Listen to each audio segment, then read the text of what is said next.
une chose, parce qu'il y a des choses qui ont été dites, on subit depuis tout à l'heure des propos qui sont innommables.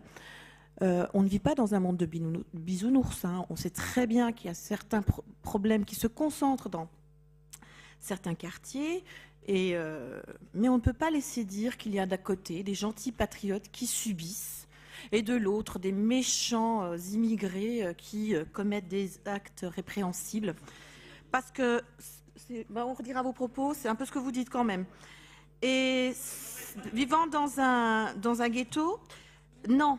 Vous l'avez dit, vous avez clairement dit, les patriotes ne peuvent plus passer dans les tours d'immeubles, nos compatriotes ne peuvent plus monter dans une tour s'ils ne montent pas une pièce d'identité, etc., etc. Ces quartiers existent, monsieur, parce qu'on a voulu y concentrer les problèmes.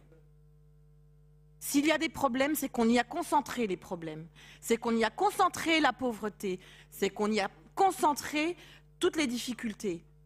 Donc effectivement, il faut trouver des solutions. Elles ne sont pas simples à trouver, ça c'est vrai. Mais tout le monde subit. Pas que ceux que vous considérez comme vos compatriotes. Parce qu'il y a des personnes issues de l'immigration qui vivent en parfaite harmonie avec les règles de la République et qui subissent aussi. Alors arrêtez ces discours dont vous nous abreuvez à longueur d'AP et de CP aussi, je suppose, mais vous n'avez pas l'apanage du cœur de ceux qui écoutent le petit peuple, ça ne vous est pas réservé, on est des élus aussi, on vit aussi concrètement dans ce pays.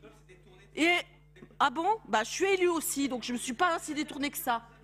Arrêtez voir de nous dénigrer tout le temps, comme si on était complètement déconnectés de la réalité.